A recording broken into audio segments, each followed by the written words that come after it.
बिस्मिल्लाहिर्रहमानिर्रहीम। अस्सलाम वालेकुम नाज़रीन, आप यूट्यूब चैनल देख रहे हैं। मैं इमरान ख़ान हूँ। आज 23 अक्टूबर 2025 है। 23 अक्टूबर 2022 को शहीद अरशद शरीफ को शहीद किया गया था कीनिया में।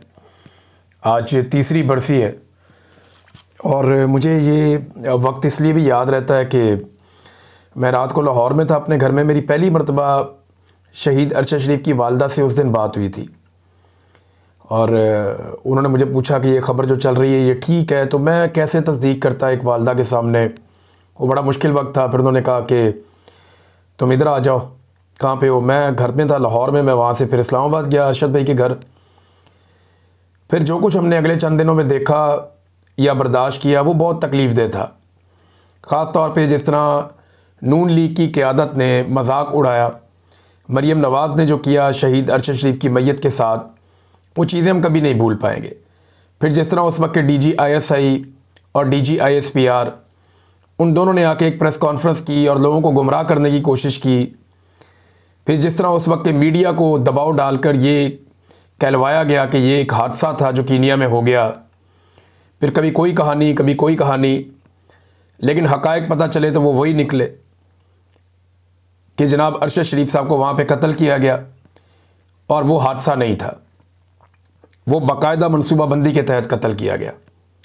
तो कीनिया में तो मिल गया कुछ हद तक इंसाफ शहीद अरशद शरीफ की फ़ैमिली को, लेकिन पाकिस्तान में आज तक इंसाफ नहीं हुआ। आज तक FIR ही दर्ज नहीं हुई जो उनकी वालदा ने दरख्वास्त दी। शहीद अरशद शरीफ की वालदा की एक दरख्वास्त है जो मुबशर ज़ैदी साहब ने और बहुत सारे हमारे दोस्तों ने ट्वीट कर रखी है। वो दरख्वास्त आज भी मौजूद है सोशल मीडिया पे, जिसमें उन फ़ौजी अफसरान के नाम हैं जिनके बारे में अरशद शरीफ ने और उनकी फ़ैमिली ने बताया था कि इनसे उनकी जान को ख़तरा है। तो वो FIR आज तक दर्ज नहीं हुई। एक सो मोटो नोटिस हुआ था जिसमें मैंने ही वो कंपेन चलाई थी, पाकिस्तानियों से दरख्वास्त की थी कि चीफ़ जस्टिस को लेटर लिखो सब मिलकर। इमरान खान साहब से भी रिक्वेस्ट की थी, उन्होंने भी लेटर लिखा था, मुझे आज भी याद है। मैं ख़ुद गया था उनसे लिखवाने के लिए। तो इतने लेटर लिखे पाकिस्तान ने कि सुप्रीम कोर्ट ऑफ पाकिस्तान का जो डाक का सिस्टम है वो चौक हो गया था। फिर सुप्रीम कोर्ट को नोटिस लेना पड़ा सो मोटो, लेकिन बदकिस्मती से 26वीं आईनी तरमीम पास हो गई और सो मोटो का इख्तियार भी सुप्रीम कोर्ट का ख़त्म हो गया और वो जो एक केस चल रहा था वो भी नहीं रहा। लेकिन इस केस के बारे में मैं एक बात बताता हूँ कि जो लोग अरशद शरीफ की शहादत के ज़िम्मेदार हैं वो बहुत डरे हुए हैं, बहुत घबराए हुए हैं। यानी मैं ज़ाती तौर पे ये जानता हूँ कि उन्हें सबसे ज़्यादा जिन चीज़ों की फ़िक्र है उनमें से एक शहीद अरशद शरीफ का कत्ल भी है, क्योंकि इसके बहुत सारे गवाह पाकिस्तान में मौजूद हैं और वक्त आने पे ये सारी चीज़ें आपको नज़र आएंगी। मुझ पर, साबिर शाकिर भाई पर, समी इब्राहिम साहब पर, दीगर सहाफ़ियों पर और अरशद शरीफ पर मुकदमात एक साथ हुए थे और हमारे मुद्दई भी मिलते जुलते ही थे। वो मुद्दई सारे पाकिस्तान में ही हैं, कहीं भागे नहीं हैं। उन मुद्दईयों से हमने बात की है, वक्त बदलेगा वो बयानात देंगे, वो बताएंगे उन्हें किसने मजबूर किया था हमारे ऊपर मुकदमा दर्ज करने के लिए। वो पुलिस वाले भी सारे वहीं पर मौजूद हैं। ये लोग जब अपनी कुर्सियों से उतरेंगे ना तो ये भागेंगे पाकिस्तान से, क्योंकि इनके पास पाकिस्तान में रुकने की जगह नहीं बचेगी और पाकिस्तानी इनको छोड़ेंगे नहीं। और पाकिस्तान का पूरा मीडिया अरशद शरीफ के केस में मुद्दई बनेगा, ये मैं जानता हूँ। अभी तो मीडिया डरा हुआ है, कोई लोग बात करते हैं, कोई नहीं करते, कोई लोग गोल मोल बात करते हैं, कोई लोग बात को छुपाते हैं। बहुत कम शहीद अरशद शरीफ के ऐसे दोस्त हैं जो बात कर पाते हैं, बहुत सारे नहीं कर पाते। लेकिन मैं ये जानता हूँ कि लोग बात करेंगे। जब वक्त आएगा तो सारे खुलकर निकलेंगे और बाहर आकर बात करेंगे। बस इस इशू को ज़िंदा रखने की ज़रूरत है। ये सारे किरदार एक दिन कटहरे में आएंगे। अरशद शरीफ की वालदा की दरख्वास्त के मुताबिक FIR भी होगी और फिर ये लोग इंसाफ के कटहरे में आने के बाद सज़ा भी पाएंगे, यहाँ भी पाएंगे, अगली दुनिया में भी पाएंगे। इन्होंने बहुत जुल्म किया, बहुत जुल्म किया इन्होंने। नाज़रीन, इमरान खान साहब ने कहा था कुछ अर्सा पहले कि उनको बार बार पेशकश की जाती है। कभी कहा जाता है पाकिस्तान से बाहर मुंतकिल कर देते हैं, कभी कहा जाता है बनीगाला मुंतकिल कर देते हैं, कभी कहा जाता है कि आपको जनाब आज़ाद कर देते हैं। यानी बार बार इमरान खान साहब को डील ऑफ़र की जाती है और इमरान खान साहब इनकार कर देते हैं। आज से कुछ अर्सा पहले मोहसिन नकवी ने इमरान खान साहब को मुखातिब करते हुए ये ट्वीट किया था कि इमरान खान साहब बताएं आपको किसने डील ऑफ़र की है। कोई आपको डील ऑफ़र नहीं की और बड़ी बड़ी बातें कर गया मोहसिन नकवी उसी एक ट्वीट के अंदर। लेकिन आज मोहसिन नकवी जिन पार्टियों का मरहून मिन्नत है, या जिनकी वजह से मोहसिन नकवी आज सेनेटर बना हुआ है, उनके अहम तरीन रहनुमा वफाकी वजीर तारक फजल चौधरी साहब ने स्टेटमेंट देके मोहसिन नकवी को झूठा साबित कर दिया और इमरान खान को सच्चा साबित कर दिया। तारक फजल चौधरी साहब एक टॉक शो में बात कर रहे थे, आसमा शरादी साहिबा का टॉक शो था, उनके साथ अवैस अहमद साहब मौजूद थे, मुस्तफ़ा नवाज खोखर साहब भी मौजूद थे। तो उन्होंने कहा कि तहरीक इंसाफ दरखास्त देकर इमरान खान साहब को बनीगाला मुंतकिल करवा ले, यानी तहरीक इंसाफ दरखास्त दे, इमरान खान को बनीगाला मुंतकिल कर देंगे। हम पहले भी पेशकश कर चुके हैं, इमरान खान ने अभी तक दरखास्त नहीं दी। ये वफाकी वजीर तारक फजल चौधरी साहब कह रहे हैं। यानी नवाज शरीफ साहब को अस्पताल पहुंचाना हो तो ये घुटनों पे बैठ जाते थे PMLN वाले, पाकिस्तान से बाहर पहुंचाना हो तो 50 रुपए के स्टाम्प पेपर के ऊपर निकाल देते थे। हमेशा नवाज शरीफ ने डील की है, आसिफ अली जरदारी ने डील की है, लेकिन इमरान खान डील नहीं करना चाहते। वो अपनी ज़ात के लिए डील नहीं करना चाहते। वो कहते हैं एस्टेब्लिशमेंट आए, बैठे बात करे, उन्होंने निकलना कैसे है बाहर, हम इलेक्शन करवा के पाकिस्तान खुद संभाल लेंगे। तो एक्चुअल तो मामला यह है कि एस्टेब्लिशमेंट के कब्जे से पाकिस्तान निकले, हुकूमत चाहे बाद में किसी की भी आ जाए। यानी अभी मकबूलियत अगर PTI की है तो एक आधी हुकूमत उनकी बन जाएगी, अगर डिलीवर करेंगे तो दोबारा बनेगी, नहीं करेंगे तो पीपल्स पार्टी की या PMLN की बन जाएगी। ये ऑब्वियस है, पॉलिटिकल पार्टीज एक के बाद एक हुकूमतें बनाते रहते हैं। प्रॉब्लम यह है कि एस्टेब्लिशमेंट का कोई सियासत में किरदार नहीं होना चाहिए, लेकिन बदकिस्मती से वो सियासत में किरदार अदा करते हैं। अब एक मरतबा फिर जो है वो साबित हो गया कि इमरान खान साहब ने जो कहा कि उनको बार बार पेशकश की जाती है, वो इमरान खान साहब की बात दुरुस्त थी। मोहसिन नकवी साहब ने गलत बयानी से काम लिया था। ये तारक फजल चौधरी साहब के स्टेटमेंट से ये पता चलता है। देखिए, मैं आपको ये बता देता हूँ जो मेरे पास इंफॉर्मेशन है कि एस्टेब्लिशमेंट इमरान खान साहब से बात करना चाहती थी। एस्टेब्लिशमेंट ने यह फैसला भी कर लिया था कि यास्मीन राशिद साहिबा को छोड़ दिया जाएगा, पब्लिक का बहुत प्रेशर था, और शाह मोहम्मद कुरैशी साहब को भी रिहा कर दिया जाएगा। CBMs हो रहे थे जिन्हें आप कॉन्फिडेंस बिल्डिंग मेजर्स कहते हैं। ये चीज़ें चल रही थी मई से पहले, लेकिन मई में जब इंडिया और पाकिस्तान का मार्का हुआ उसमें पाकिस्तान को कुछ फ़ायदा हो गया। वो जो फ़ायदा हुआ तो मिलिट्री एस्टेब्लिशमेंट को थोड़ी सी ऑक्सीजन मिल गई पब्लिक में, तो उन्होंने वो फैसला अपना तब्दील कर लिया। जहाँ पे वो उस वक्त पाकिस्तान तहरीक इंसाफ की मिन्नतें कर रहे थे बातचीत करने के लिए और रास्ते निकालने की बात कर रहे थे। मैंने आपको बताया भी था एक वीलॉग में कि मुझे तक रब्ता करके एक दो लोगों ने ये दावा किया कि जनाब बड़ी जल्दी हालात ठीक हो जाएंगे, मिलिट्री एस्टेब्लिशमेंट अपने आप को सियासत से अलग कर लेगी। तो मैंने उस वीलॉग में भी ये कहा था कि जब तक ये नहीं कर लेंगे तब तक हमें यकीन नहीं करना चाहिए, ये कहानियाँ ही होती है। लेकिन फिर जब इंडिया और पाकिस्तान का मार्का हुआ, इन्हें थोड़ी सी ऑक्सीजन मिल गई पब्लिक के अंदर, या पब्लिक के अंदर इनकी गेम बेहतर हो गई, तो इन्होंने साथ ही कहा जी नहीं, अब कोई मुज़ाकरात नहीं, कोई चीज़ नहीं, फ़ौरन ये पॉइंट ऑफ नो रिटर्न पे वापस पहुंच गए। लेकिन अब दोबारा से उनके हालात पतले होना शुरू हो गए हैं।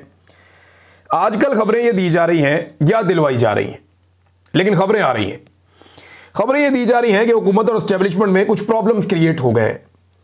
एस्टेब्लिशमेंट के जो करीबी लोग हैं, जैसे कि मोहसिन बेग साहब हैं या इस तरह के और कोई सहाफ़ी हैं, वो अब हुकूमत के ऊपर ख़ास तौर पे पंजाब हुकूमत पे और इधर उधर तनकीद करना शुरू हो गए। मोहसिन बेग साहब का अपना एक प्रॉब्लम भी है कि उनके जो तीफ़ी भट्ट का कत्ल हुआ, पुलिस ने जो उन्हें कत्ल किया वहाँ पे मावराए अदालत, मावराए कानून लाहौर में, तीफ़ी भट्ट का बड़ा लाहौर में नाम है, बहुत सारे हवालों से लोग जानते हैं। वो एक जो लाहौर का पूरा एक अंडरवर्ल्ड है, वो इस तरह के लोग हैं। और भी बहुत सारे लोग थे और इनकी दुश्मनदारियाँ पुरानी चलती रही हैं और मुख्तलिफ़ किस्म के मामलात इनके बड़े पेंडिंग हैं। बहुत सारे मुकदमात इनके ऊपर हैं, इनके मुखालिफिन के ऊपर भी हैं, ख़ानदानी दुश्मनियाँ भी चल रही हैं। तो तीफ़ी भट्ट ने नवाज शरीफ वगैरह को बड़ी सपोर्ट भी माजी में की हुई है और मोहसिन बेग साहब के इन लोगों के साथ अच्छे ताल्लुकात। हो सकता है उनको उस बात का भी गुस्सा हो कि ये ज़्यादती हुई है। लेकिन जनाब मोहसिन बेग साहब और दीगर जो कई सहाफ़ी हैं वो अब हुकूमत पे तनकीद कर रहे हैं। जो रुकी हुई थी वो तनकीद पहले नहीं हो रही थी, लेकिन इसका मतलब हरगिज़ ये नहीं लेना चाहिए कि आसिम मुनीर साहब नवंबर में घर जा रहे हैं। ये मेरे ख्याल में कबल वक्त होगा। नवाज शरीफ के बारे में आप कोई प्रिडिक्ट तो नहीं कर सकते। नवाज शरीफ का प्रॉब्लम है ये कि वो अपने अलावा किसी और को ताकत के किसी ओहदे के ऊपर बैठा हुआ नहीं देख सकता। नवाज शरीफ के लिए ये बर्दाश्त करना भी बहुत मुश्किल है कि मेरा भाई वज़ीर आज़म पाकिस्तान बना हुआ और मैं क्यों नहीं बना। यानी इनका शरीका भी होता है ना। ये लास्ट टाइम जब बनाना था तो शाहिद खाकान अब्बासी को बना दिया था नवाज शरीफ साहब ने, शहबाज शरीफ साहब को नज़रअंदाज किया था। तो ये एक नवाज शरीफ साहब का प्रॉब्लम तो है कि वो किसी जर्नैल को, किसी सियासतदान को अपने से ऊपर नहीं देख सकते, उन्हें मुकम्मल ताकत पसंद है। दूसरा, एक और चीज़ भी आपको ध्यान में रखनी पड़ेगी कि मौजूदा जो आर्मी चीफ है इसने ट्रंप के साथ अच्छे ताल्लुकात बनाए हैं। और एक बात और भी देखें कि जो DGISI है उसे एक्सटेंशन मिल चुकी है पाकिस्तान में। तो एक फेज तो तय हो चुका है कि DGISI वो एक्सटेंशन ले चुके हैं। आर्मी चीफ के ट्रंप के साथ अच्छे ताल्लुकात हैं, 5 साल वाला कानून पहले बना हुआ है। तो क्या वाकई आसिम मुनीर साहब नवंबर में घर चले जाएंगे? तो मेरे ख्याल में ये इस तरह की चीज़ें बाद वक्त फैलाई जाती हैं ताकि थोड़ा सा जो लोगों के अंदर एक मोमेंटम बन रहा है या रिएक्शन आ रहा है, लोग थोड़े मुतमईन हो जाए। लोगों को जब लगता है कि वो बगैर लड़े जीत सकते हैं तो वो लड़ाई का इरादा तर्क कर देते हैं। बाद औक़ात ऐसी चीज़ें इसलिए भी फैलाई जाती हैं। कोई वजह नहीं है कि इस तरह के किसी प्रोपेगेंडा पे भरोसा किया जाए। हर जमहूरियत पसंद को आसरा दिया जाता है वक्ती तौर पे और फिर वक्त भी निकल जाता है। आजकल नून लीग और पीपल्स पार्टी वालों को आप देख रहे हैं ना, वो आपस में नूरा कुश्ती कर रहे हैं। ये नूरा कुश्ती है। जैसे ही इमरान खान मैदान में आएगा आप देखिएगा ये दोनों मिलकर इलेक्शन लड़ेंगे। जैसे ही इमरान खान मैदान में आएगा आप देखिएगा ये इकट्ठे हो जाएंगे और ये इमरान खान के दुश्मन बन जाएंगे और ये एक साथ मिलकर इमरान खान को मारेंगे। ये नूरा कुश्ती इसलिए कर रहे हैं कि अपने अपने हलकों में अपने अपने लोगों को थोड़ा सा एक्टिवेट करें, क्योंकि इनके कारकुन की अब ये कैपेसिटी रही नहीं कि वो पाकिस्तान तहरीक इंसाफ का मुकाबला करे या उनके बयानिए का मुकाबला करे, लेकिन एक दूसरे के बयानिए का मुकाबला ये कर सकते हैं। तो इसलिए कारकुन को मुतहर्रिक करने का इन्होंने एक नया तरीका निकाला है, उस पर आजकल काम कर रहे हैं।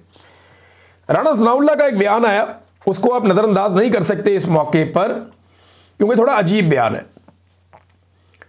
उन्होंने कहा जी, फील्ड मार्शल आसिम मुनीर के होते हुए सियासतदानों ने अगर मौका गंवा दिया और मसाइल हल ना किए तो शायद कल कोई ऐसा आ जाए जो उनको मौका ही ना दे।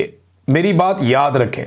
ये राणा सनाउल्लाह साहब ने बात की। इसके 3 पहलू हैं। नंबर 1 तो ये है कि फील्ड मार्शल के जाने के बाद, यानी इनके होते हुए सियासतदानों ने मौका गंवा दिया और कोई नया आ गया, इसका मतलब यह है कि राणा सनाउल्लाह साहब एक इशारा दे रहे हैं या फूड फॉर थॉट दे रहे हैं। जैसे कि मैंने पीछे आपको बताया भी, हो सकता है वो सोचने के लिए लोगों को एक मुहैया कर रहे हैं कि जनाब ये इस तरह सोचो कि फील्ड मार्शल जा भी सकता है।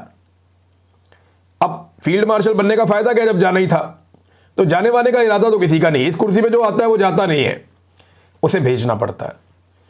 आज तक आर्मी चीफ की कुर्सी पे जो भी आया वो गया नहीं, उसे भेजा गया। आसिम मुनीर साहब भी जाने के नहीं है, उनको भेजना पड़ेगा। जनरल बाजवा जिस वक्त अपनी स्टिक हवाले कर रहे थे आसिम मुनीर साहब की, तो उनकी बॉडी लैंग्वेज आपको याद है, एक मुर्दा बॉडी लैंग्वेज थी उनकी, जैसे कोई धक्के दे के चला रहा है।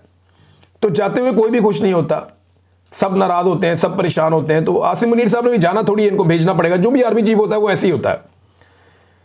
अब वो ये इशारा दे रहे हैं कि शायद ये चले जाएं और कोई और आ जाए, लेकिन साथ ही वो ये कह रहे हैं कि सियासतदानों को मिलकर बैठकर बात करनी चाहिए। देखें, जब भी कभी गर्मियां आती हैं ना, तो हुकूमत मुकर जाती है पाकिस्तान में, जी हमने कोई मुज़ाकरात नहीं करने, क्योंकि गर्मियों में तहरीकें ही नहीं चलती। आप देखें कि अप्रैल, मई, जून, जुलाई, अगस्त, सितंबर तक हुकूमतें घास ही नहीं डालती हैं अपोजिशन को।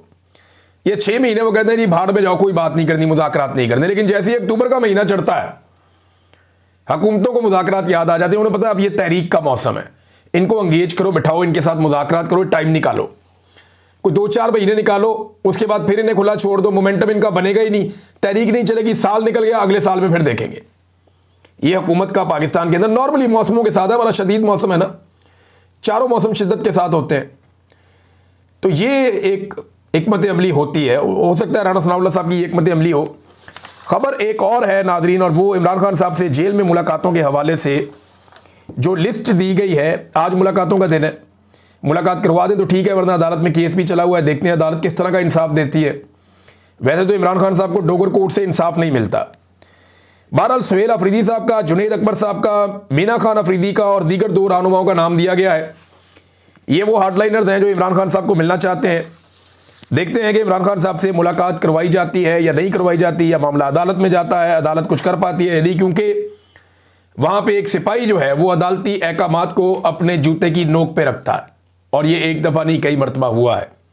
इमरान खान साहब ये कहते हैं, और उनकी फैमिली भी, कि यहाँ एक कर्नल बैठा हुआ है और वो कर्नल कंट्रोल करता है। नादरीन, जुनैद अकबर साहब ने एक इशारा दिया और उन्होंने कहा जी कि हम दोबारा एहतजाज में हमने जाना है, हमें जाना पड़ेगा एहतजाज में, रास्ता कोई नहीं है। नवंबर में हम दोबारा इस्लामाबाद का रुख कर सकते हैं। हमारे पास ऑप्शन ही क्या है? जब आप सियासी सरगर्मियां नहीं करने देते, FIRs काटते हैं, हमारे पास कोई स्पेस नहीं है। हमारे वोटर जब मिलने आते हैं तो वो इमरान खान का पूछते हैं, और मुझे इस बात का खौफ है कि लोग कहीं खुद ना निकल आए। ये जनाब जुनैद अकबर साहब ने कहा। अब जुनैद अकबर साहब ने इशारा दिया कि नवंबर में आ भी सकते हैं। कुछ लोग पार्टी में कह रहे हैं जी अभी तक कोई हमारा फैसला नहीं हुआ, लेकिन इमरान खान साहब ने अभी तक कहा तो नहीं, लेकिन वो कह भी सकते हैं।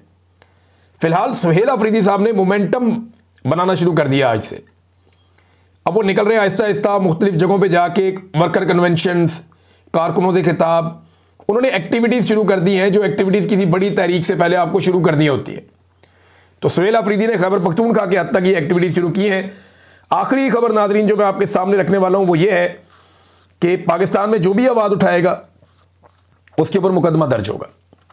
आवाज़ उठाना पाकिस्तान में इस वक्त सबसे बड़ा जुर्म है, चाहे आप सेनेटर हैं, रुकन असम्बली हैं, कौमी असम्बली के, सूबाई असम्बली के, आप कोई भी हैं, लेकिन अगर आपने पाकिस्तान में आवाज़ उठाई जुल्म के ख़िलाफ़ तो आपको पीका का सामना करना पड़ेगा, मुकदमात का सामना करना पड़ेगा। अब शानदाना गुलजार साहिबा के ख़िलाफ़ जो मेंबर कौमी असम्बली है, इन्होंने खैबर पख्तूनख्वा से इलेक्शन जीता है खुद, उनके खिलाफ एक FIR दर्ज कर ली गई है पीका एक्ट के तहत। ये 2016 वाला पीका एक्ट है जिसके तहत मुकदमा दर्ज किया गया है। अब ये इनके ऊपर मुकदमा क्यों दर्ज हुआ? देखिए इनसे शिकवा क्या है, परेशानी क्या है इनको, एस्टेब्लिशमेंट को या हुकूमत को इनसे प्रॉब्लम क्या है? नंबर 1 मादनियात का इशू है। ये उस पर बहुत बात करती हैं कि ये हमारे आम लोगों का हक है, ये मादनियात। आप यहां से इसे चोरी करके ना ले जाएं बदअमनी के बहाने, ऑपरेशन के बहाने। वो ये कहती हैं कि यहां से मादनियात निकाली जाती हैं, तो एक उनका ये मौक़िफ़ है मादनियात का। फिर ऑपरेशन के ऊपर उनका वही स्टांस है जो इमरान खान साहब का है। फिर इमरान खान साहब के केसेस के हवाले से बहुत खुलकर बोलती हैं, उनकी कैद के हवाले से। फिर जाली हुकूमत और फौज के सियासत में किरदार की शदीद नाक़िद है ये खातून। अब क्योंकि इन्होंने रोला डाला, इनके ऊपर भी पीका पे मुकदमा दर्ज हो गया। इससे पहले आपने देखा कि सनम जावेद, फलक जावेद, दोनों बहनों को उठा लिया गया। तहिबा राजा के साथ क्या हुआ, जो खदीजा शाह के साथ हुआ वो क्या हुआ, सबसे बढ़ के यास्मीन राशिद साहिबा, इमरान खान साहब की अहलिया बुशरा बीबी, अगर उनका नाम ना लें तो ज्यादती है। फिर इनके अलावा आयशा भुट्टा साहिबा, बेशुमार खवातीन हैं। मैं किस किस का नाम लूँ, मेरे ज़हन में नाम ही नहीं आ रहा है। ये बहुत बड़ी तादाद में खवातीन है, और पाकिस्तान तहरीक इंसाफ से पहले कभी खवातीन की इतने बड़े पैमाने पे गिरफ्तारियां, उनको सड़कों पे घसीटना, उनको तशद्दुद का निशाना बनाना, उनकी चादर और चारदीवारी का तकद्दुस पामाल करना, इससे पहले पाकिस्तान की तारीख में कभी नहीं हुआ। बांग्लादेश में लोग कहते हैं कि वहां पे ये चीज़ें हुई, बल्कि इससे ज़्यादा बदतमीजी हुई, लेकिन यहां पंजाब में हमने कभी सुना भी नहीं, कभी देखा भी नहीं ऐसा कुछ। लेकिन बदकिस्मती से इस दौर में हो रहा है, और मिलिट्री एस्टेब्लिशमेंट की लगता है कि अब ये पॉलिसी है। अब तक के लिए इतना ही। अपना ख्याल रखिएगा, अपने इस चैनल का भी। अल्लाह हाफ़िज़।